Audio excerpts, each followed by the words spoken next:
All right, so we're going to be discussing in my roundtable group, which is what I always wanted from my social media, which was to have actual conversation with people. But the social media algorithms are terrible for that. So it's a really tough topic, this one of mass shooting, especially this one because there's so many politicized elements of it, transgender individual and everything like that. But I'm going to try my best to navigate through this nuance. Um, let's get people in.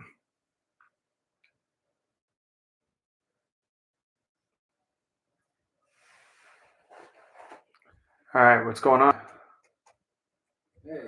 I'm going live on Instagram as well, just so people can kind of listen in and maybe give their thing. Just like, but what is your take? I would like to talk about this shooting thing. I feel like that's a big kind of hot button issue.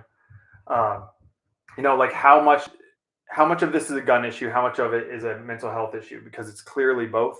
And then it seems like the sides are just getting it's the guns, focus on the guns, or it's the mental health. The fact that this person was trans and that's like a mental disorder is like the focus over here. And I want to try and like work out like how much from column A and how much from column B. Curious what your thoughts are. I mean, yeah. I mean, as I said, I think I'm kind of like in the bigger context for me is I'm always jaded. I'm just like, we've had how many shootings. I mean, like you would. My thing is like Sandy Hook should have been the thing, right? That was like 15 years ago. Yeah. Like that should have been the end all be all. But now, is there a new person in the group? Yeah, she just joined. I just sent her the stuff. Oh, okay. Yeah. Hey, Mary. Yeah, I just sent you the stuff, so welcome. I appreciate that. Yeah. It's been all glitchy. Yeah, all good. So Lucy, hey Chris. To let you guys know, you're not on here, but I'm going live on Instagram just so people can kind of listen in on the conversation, because we do want to always get more perspectives in here. And how it started off is I was just asking Jeffrey, like, how much of this shooting, so tragic, my goodness, it's so dark.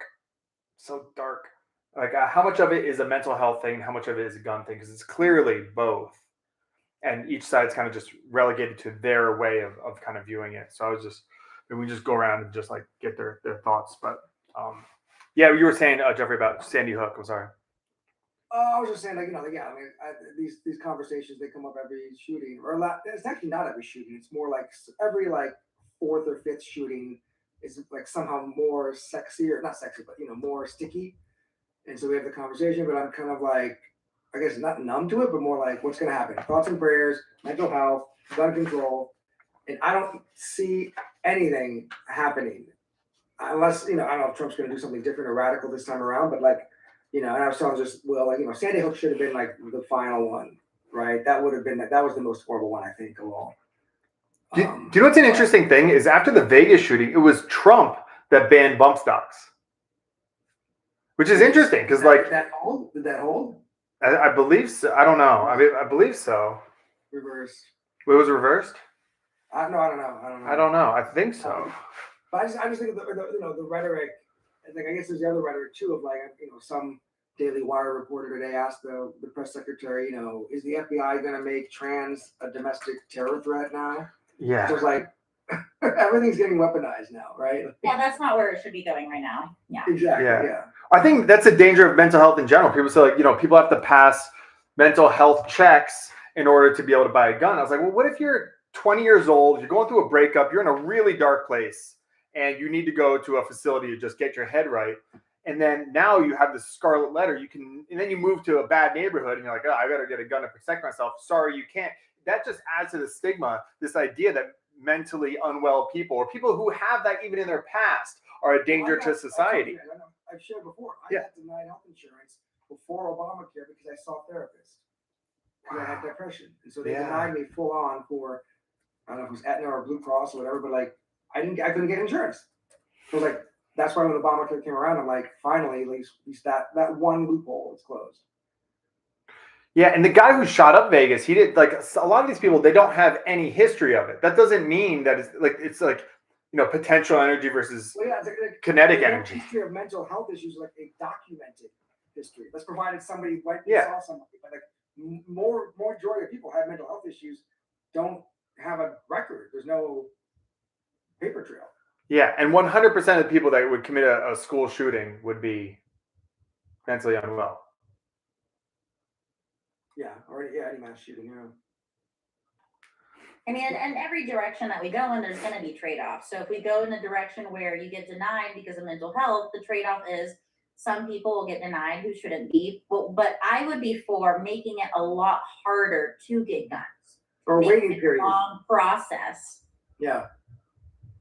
So you don't have the. But I'm angry now. Yeah.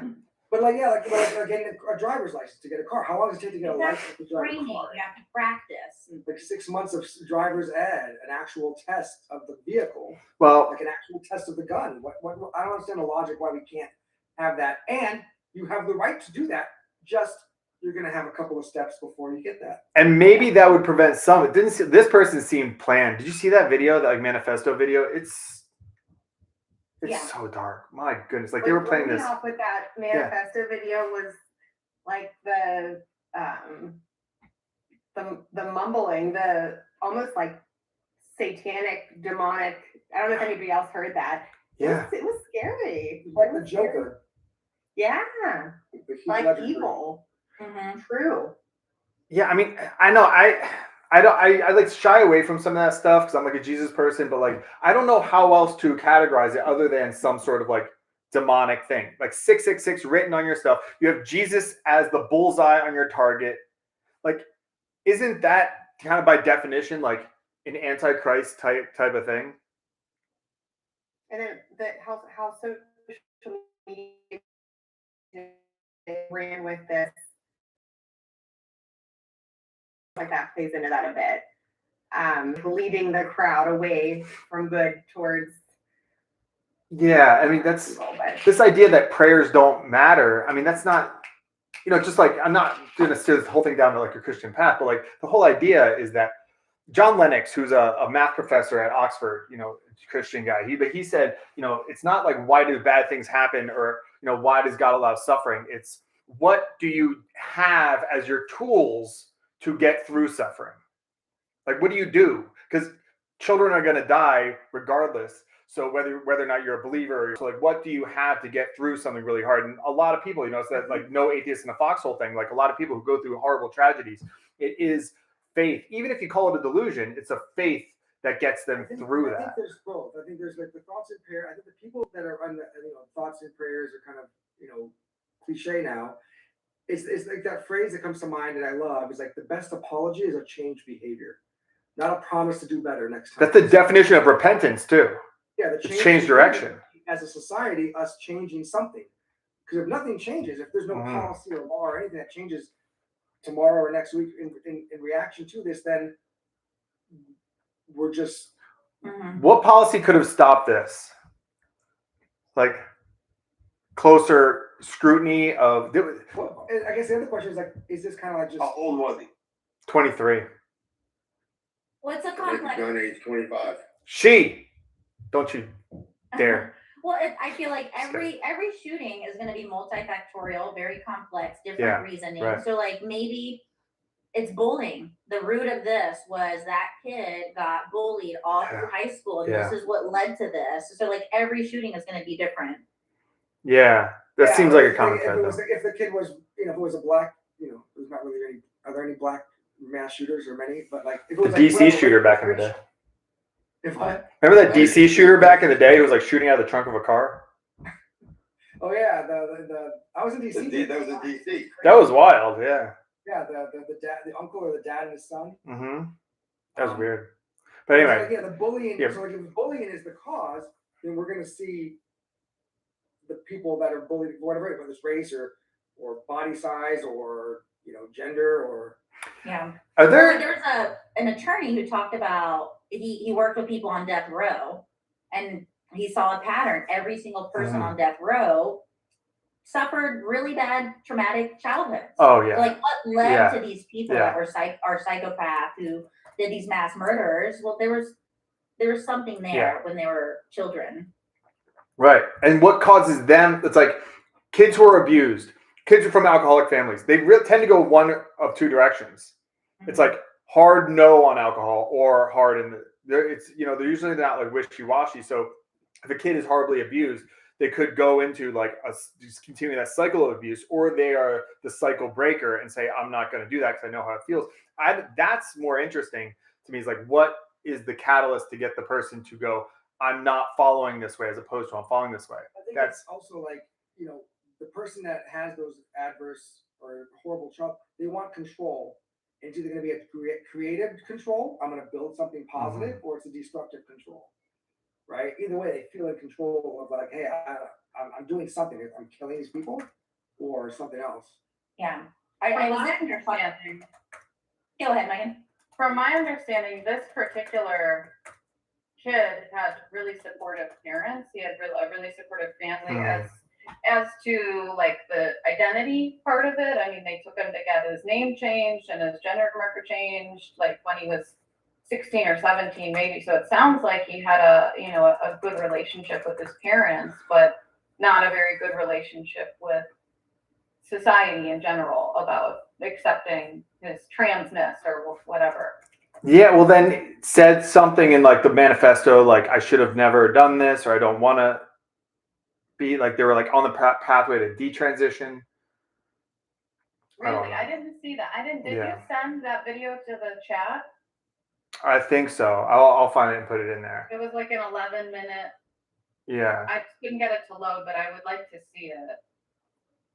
Because I did hear people, like, I know, Will, you had mentioned you like digging into conspiracy theories. I've heard some theories so far that some people are speculating that this was kind of like a false flag event. Same with like the shooter the kid. What is that? Sorry, what does false flag event mean? Like a coordinated event to not only distract the public, but to make them believe a certain group is more dangerous than they are, for example, or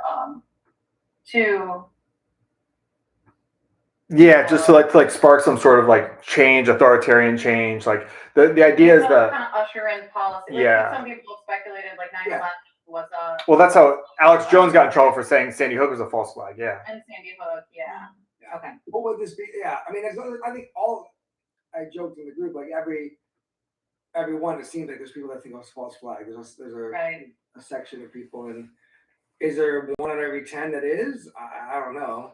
Yeah, I mean, how much of that? Like there was the burning of the Reichstag fire to get it to usher in like Nazi power.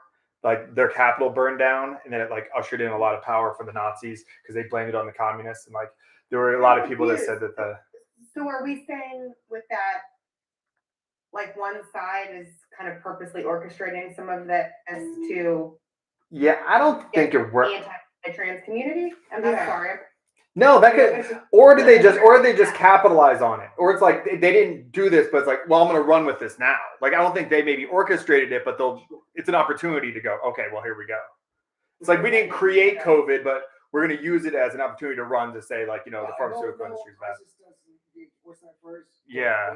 An opportunity for every crisis. Yeah, it's Yeah. always an opportunity to shift how the public views things. Yeah. The way I look at it is like there's that phrase problem, reaction, solution. Create a problem. Mm-hmm. There's a natural reaction, and then you come in with the solution. Right. And So social that's media where I don't has know what done the a great job. solution- Who does? Yeah, and I don't know what the solution would be with this particular case, if it would be to address, how easy it is to get a gun or how easy it is to get, Yeah. gender affirming care. Those are the questions I'm kind of grappling with. Is the Right. Yeah. I mean, there was a shooting here in Nashville, the Covenant or something like that. So far, I know of. That was another one who was trans, though, right? Yeah, same thing. Yeah, Yeah. it's very similar. So like I said, like it's like a merry-go-round. Like nothing Yeah. happened at that one. Nothing Yeah. happened. Yeah. Dude, Well, we should be able to ask questions and talk about the consequences of know. changing your hormones. And that doesn't mean I'm saying it was because that person changed their hormones, Well, it's but like- be able to ask these questions. it's pertinent because, Fair to follow patterns. yeah, Yeah, I mean, absolutely. like mass shooters are almost all overwhelmingly male, and then they're like, well, now we have female mass shooters. Like, well, now it's kind of like how the most winning woman in Jeopardy was a trans woman. You know what I mean? Like, Yeah, still a well, man. yeah, it's still a biological man. So, like, what does that mean? And then, can we say that there is a mental illness to being transgender. That's really tricky because someone like Buck Angel, who is like old school transsexual, says like, yes, I have a mental health issue. You know? From my understanding, by definition, in order to get, typically if your insurance is going to cover gender affirming care, which is HRT and surgeries, anything that'll alter your primary and Mhm. secondary sex characteristics, you have to first be diagnosed as gender dysphoric, which is a mental illness. Like that's in the DSM-5 still. Yes, yeah. So Unless anything's changed over the last couple years, but you must be in a certain amount of mental and emotional distress to get proper, or what is said to be adequate support for transitioning. yeah, I was asking someone who is trans, like, what's the problem with saying that it's a mental illness? Like we have a million things that are wrong with us all. Like we all have like all these different things, mental illness too. Like, and what they said, I forget who it was on one of my podcasts. They said like, well, that means that you're essentially trying to eradicate it. Like if you're depressed, you want to get rid of your depression. If you have anxiety, you want to get rid of your anxiety. And if you have, gender. They do want to get rid of it. They want to get rid of the emotional distress. Yeah, but they don't want to. Right? Okay, but they don't want to get. But if they see themselves as the opposite gender, they don't want to get rid of seeing themselves as the opposite gender. Yeah, they want to align. Yeah, if you're You want to align with it. But are we lying to them to making them believe that they can change their sex? I went down a rabbit hole because I'm very socially liberal and I always have been. But the changing the hormones, the puberty blockers, like as someone who's in the health industry, like I've learned a lot about birth control and how that impacts your health. Like it just doesn't sit well with me. So I went down a rabbit hole of listening to detransitioners, and it was heartbreaking. There was one woman who was born a biological male, and she was breaking down. She's like, I wish someone would have told me that I could be this with a penis. Because I had the surgery and it ruined my life. Yeah. I can't So have maybe it. like she could be like dressed like a woman, on like basically like be like the. Yeah.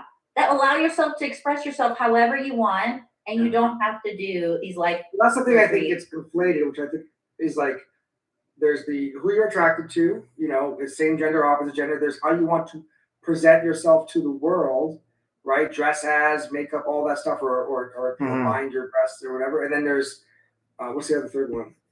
Like who you're attracted to, who you want, and then your biological, right? There's there's the genes, right? And then there's like, and so I think I think a lot of times, at least we conflate, it's all one, right? And I think I've heard it described as like hardware and software. There's just a changing of language, like hardware and software. So like your genitals would be like your hardware, and then like how your sex would be your software or your hardware, and then like your gender would be your software, like that kind of thing. I've heard that too. But what does sexuality have to do with it though, Jeffrey? When you said sexuality, gender expression. When people talk of gender and sex, I think there's three layers, at least lenses of it that I see that kind of all get conflated. We don't allow the nuance of it, right? A biological male can be attracted to a biological female. That's pretty simple, pretty straightforward. Biological male that wants to dress as and present as, whether it's convincingly or not, as a female. That's one thing. And then there's, and then what does that person want to have sex with? Whether it's other biological women or other biological men or other trans, like it's a whole, there's so many ways that it can show up as. And so I just think that a lot of times it can get reduced to a very simple kind of. Well, there are aspects of it that are simple in that your sex is determined by your physical body. You can never change it. I mean, your self-expression is one thing, but I don't see I don't know who's confusing expression with sexuality. Well, I mean, if somebody wants to be in public and dress as their biological male, they want to dress as a woman,